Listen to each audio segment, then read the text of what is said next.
warahmatullahi wabarakatuh. Alhamdulillah, assalatu wassalamu ala rasulillah Sayyidina Muhammad wa ala alihi wa ashabihi wa mawalah.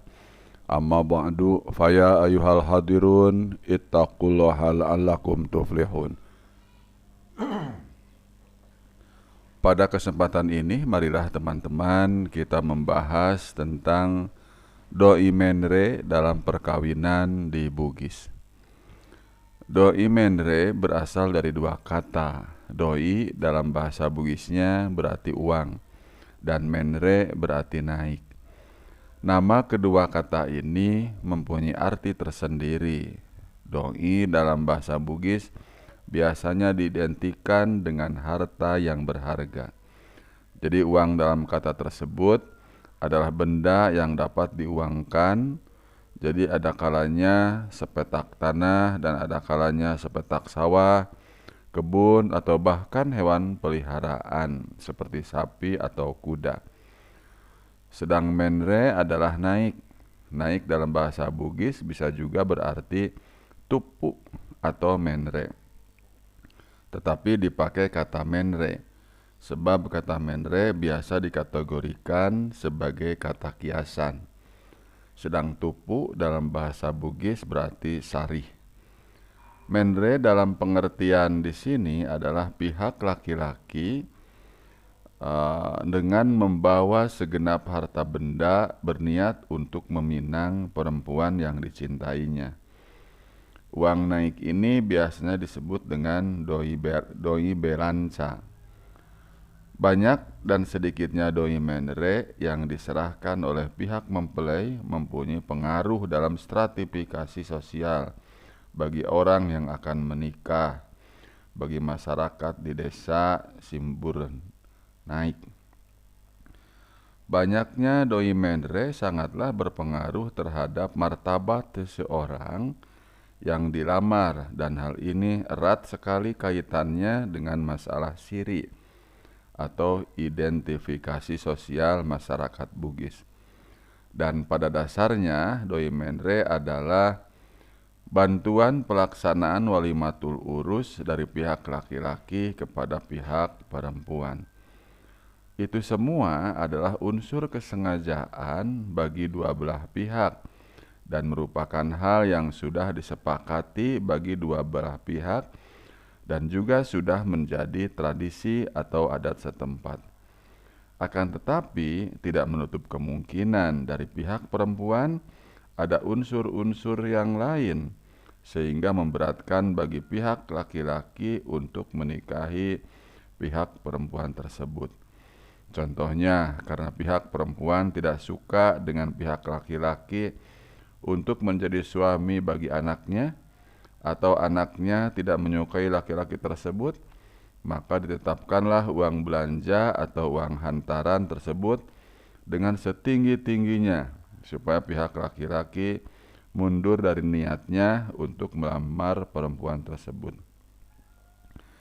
Masalah doi menre ini erat hubungannya dengan stratifikasi sosial, di mana pada masyarakat di desa Simbur Naik mengenal yang namanya penggeli darah.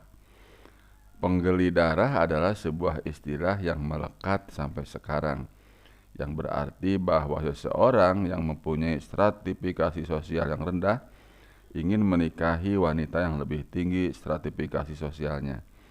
Hal ini berpengaruh terhadap jumlah doi menre-nya, disertai dengan perhiasan-perhiasan, biasanya satu set berlian atau beberapa puluh gram emas yang berguna untuk memberikan identik sosial pihak pengantin perempuan. Jadi doi menre di kalangan masyarakat desa Simbur Naik adalah balanca dalam pernikahan Bugis. Sedangkan sompa adalah mahar atau mas kawin yang baru seperti yang dijelaskan pada episode yang lalu. Sedangkan praktek yang terdapat di desa Simbur Naik dikenal pula dengan sompa tandang. Sompa tandang adalah sebenarnya doi menre yang belum tunai, biasanya pada masyarakat memberikan jaminan kebun atau sawah. Jadi sebelum laki-laki mampu membayar tunai doi mendre seperti kesepakatan, maka kebun atau sawah menjadi milik perempuan. Jadi pengertian doi mendre dalam pernikahan adat Bugis sebenarnya adalah uang belanja pernikahan yang dipakai dalam pesta pernikahan. Doi mendre dalam pernikahan seperti itu, yaitu bahwa uang belanja yang diserahkan kepada pihak perempuan. Uang belanja tersebut berguna untuk dipakai untuk keperluan upacara perkawinan, seperti pesta menjelang pernikahan dua mempelai tersebut, sebagaimana yang sudah diterangkan pada episode lalu, bahwa 10 hari atau 1 minggu sebelum hari pernikahan dilaksanakan seluruh kerabat baik yang jauh ataupun yang dekat dan tetangga sekitarnya sudah berada di rumah calon mempelai perempuan, dan seluruh makanan dan minumannya sudah menjadi tanggungan pihak perempuan tersebut. Dan begitu juga dengan uang untuk membiayai ongkos bagi yang mempunyai kerabat yang jauh supaya datang untuk menghadiri pernikahan tersebut. Penyerahan uang belanja tersebut merupakan syarat dalam pernikahan adat Bugis di desa Simbur Naik, dan juga merupakan adat yang sudah menjadi kesepakatan bersama. Adat tersebut bisa dikatakan kewajiban dalam pernikahan adat Bugis, karena dari dulu sampai sekarang semua orang yang kawin harus menyerahkan uang belanja. Kebanyakan dari pihak laki-laki melamar ditolak pinangannya karena masalah doi mendre yang akan mengakibatkan sering terjadi kawin lari atau kawin tanpa restu dari kedua orang tuanya. Akibat kawin seperti ini akan berbuntut panjang dalam keluarga dua belah pihak dan akan bisa terjadi konflik keluarga yang bisa berakibat hilangnya nyawa seseorang karena menegakkan siri. Di samping nilai materi yang terlihat dari doi mendre tersebut, masih ada nilai ideal yang terkandung dari doi mendre. Pertama, untuk menjaga kehormatan seorang laki-laki yang mau menikahi di hadapan seorang perempuan, supaya tidak disebut-sebut sebagai laki-laki yang tidak mempunyai rasa cinta dan tanggung jawab pada istrinya.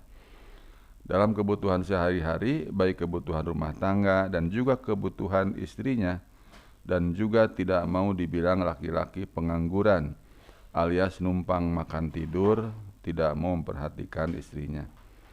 2. Untuk menjaga nama baik keluarga, karena di dalam masyarakat Bugis, perkawinan bukan hanya urusan suami istri, tetapi melibatkan kedua belah pihak atau keluarga kedua belah pihak. Doi mendre tidak ditanggung oleh laki-laki saja yang akan kawin, tetapi oleh semua keluarga laki-laki. Hal ini dilakukan agar tidak dipandang rendah oleh pihak keluarga perempuan. Demikian teman-teman bahasan kita tentang doi mendre dalam perkawinan di Bugis. Mudah-mudahan bermanfaat. Wassalamualaikum warahmatullahi wabarakatuh.